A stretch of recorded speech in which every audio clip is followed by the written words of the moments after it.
What's going on, everybody? C4 here today, continuing with the Madden 18, Madden 17 roster reveal. This is the final episode. You may be wondering yourself, hey, we hit 35K a couple weeks ago. Why are you still doing this? You know, you can download those rosters. It's in the description below. But I want to continue to release these so I can get a good feel if you guys agree or disagree with the ratings. So I can put some fine-tuning to make sure these are the most accurate rosters that you'll be able to download on the Xbox One console. So today we're doing the Washington Redskins. If you agree or disagree with any of the ratings you see below, or above, whatever, see here, let me know in the comment section below. And if you're not an asshole, I may tweak them. We're doing the Redskins, Eagles divisional rival. Should be a good one. Let's see what we can do. So at the quarterback spot, we gave Kirk Cousins an 86 over. Actually, wait. Let's rewind this shit. That was my nice little effect because I'm shit with editing. In these rosters, we should explain what you're seeing here. You have the ratings are based off of My Opinion, Pro Football Focus, and their stats. All teams' free agency moves, most of them have been made. I'd say 97% of them. All teams' draft picks in the first 3 rounds have been included. Rounds 4 through undrafted free agent, I've just included the notable ones. Now, let's start with the quarterback spot with Kirk Cousins, who we gave in 86 overall. Last season, Kirk Cousins made the Pro Bowl, as much as weight you want to put in that. 8-7-1 as a starter, 4,900 passing yards, 25 touchdowns, and 12 interceptions. So the passing yards look nice. Everything else, he did have 4 rushing touchdowns to add to that, so I guess you could look at that as a 49 touchdowns, or 4,900 passing yards, 29 touchdowns, and 12 picks. So that's about an 86. You know, he's one of those guys, I think, with Kirk Cousins, as easy it is for me to say as a rival, I think he's always going to be a fringe quarterback. I think he's going to be a guy that's a good quarterback, never a great quarterback. But you can win in this league with a good quarterback if everything else around you is great. I don't necessarily know if the Redskins have those pieces in place yet, but, I mean, they're still uncertain with Kirk Cousins. Is he going to sign a long-term deal? Is he going to wait till free agency and then, you know, go to the 49ers or something like that next season? We have to wait and see. We gave Colt McCoy 68 and Sudfeld here at 64. At the running back spot, we gave Fat Rob 78 overall. Last season, he finished with 786 yards from scrimmage and 7 rushing touchdowns. Was a valuable member of my fantasy football team, helping win a couple games down the stretch. I think 78 is a good starting point for old Fat Rob here. We have Chris Thompson, who's a very solid receiving back, finished with 700 yards from scrimmage and 5 touchdowns. We have Sommelier Pirine, who is a beast from Oklahoma, depending on, you know, obviously you're going to need to adjust his weight a little bit. He's about 20 pounds heavier. You know, he's a guy totally. This backfield here is kind of a mess in terms of guessing who's going to be the #1 starter. I can very well see it being Pirine and Thompson, with Kelly kind of coming in as a reserve role. We have to wait and see. But Pirine's certainly a guy, especially in fantasy football terms, you may want to take a flyer on. We have Matt Jones from Florida here. Is probably done, I would guess, in Washington. He's kind of not in their plans anymore. And we have Mack Brown from Florida. I like the Florida Gators. As much as I hate the Redskins, they've done well getting my Florida Gators here employed.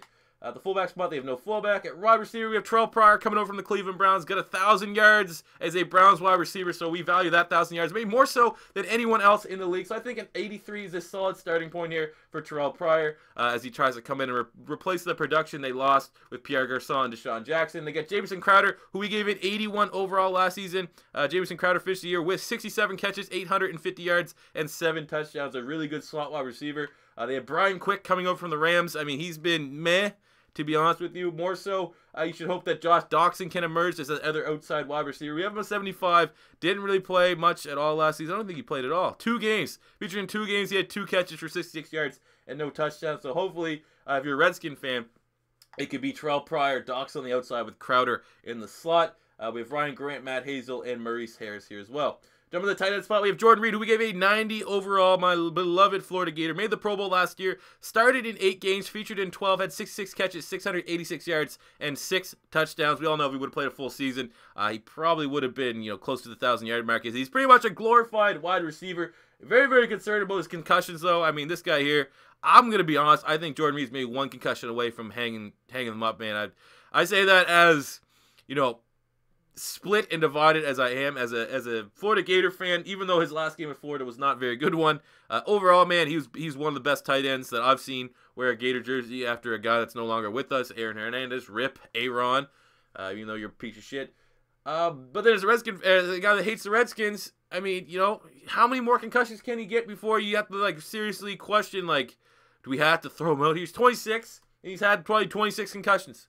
So I think that's definitely an area of concern, but until then, hopefully he balls out every week against not the Philadelphia Eagles, because I usually get him on my fantasy team.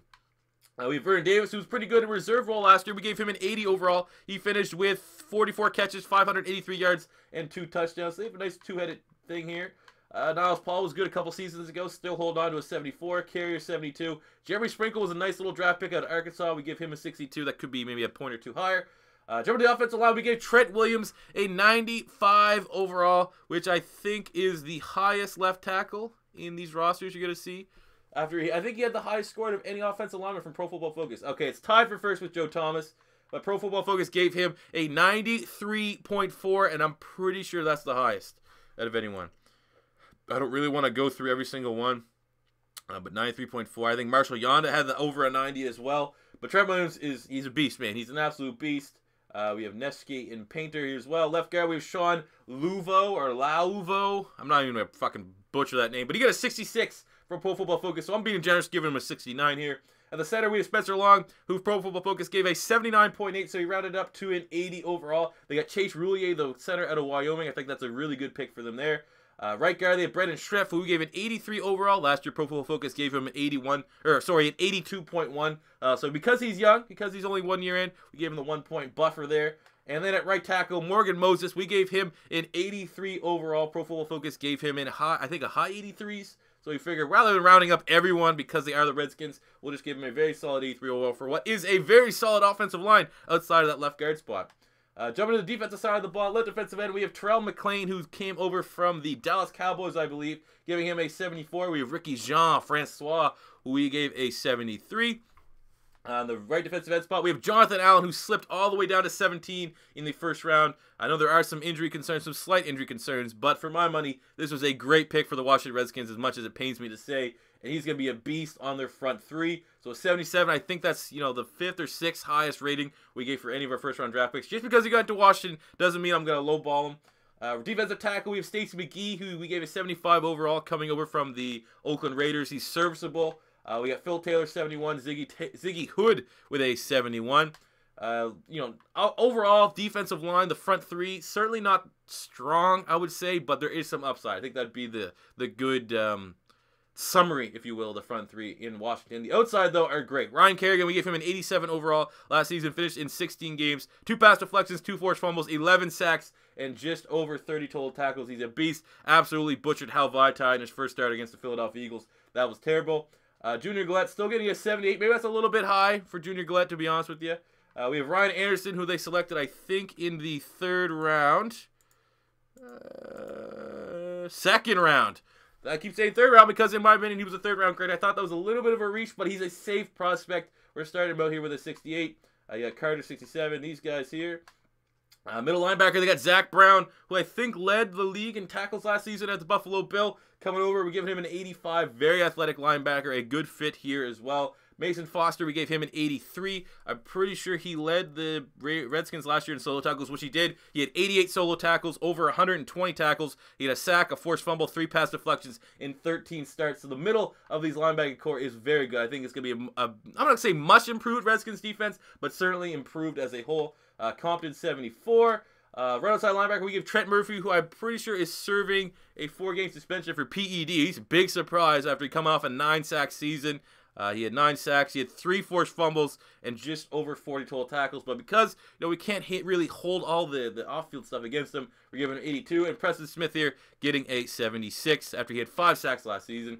Jumping to the secondary, we give Josh Norman an 88 overall, fringe elite corner in. Oh, definitely he's elite. He's an elite corner. I think he's the second tier of these, just fringe. 88, between 88 89, those are like the guys that are just shy, because we only have 2 players over a 90. So 88 is a good rating for Josh Norman, who statistically speaking, 3 picks last year. He had 19 pass deflections, 2 forced fumbles, and 67 tackles.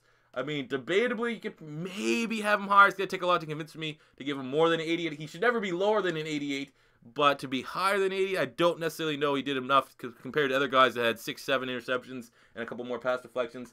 We gave Breland here 78, kind of the guy people picked on. Statistically, his stat line wasn't bad at all, though. In 14 starts, he had 3 interceptions, 11 pass deflections, 2 forced fumbles, a sack, and 71 tackles. We have Fuller here, 73. I still think there's upside. Dunbar, 71. Fabian Moreau, who they drafted out of UCLA in the 3rd round. Very athletic. I think a little bit more of a project player than some people are expecting. He was supposed to go higher, but then he had some injury concerns, which he's had throughout his college career. So there are some red flags here, but if they can get him on the field, he probably will make some plays as a rookie.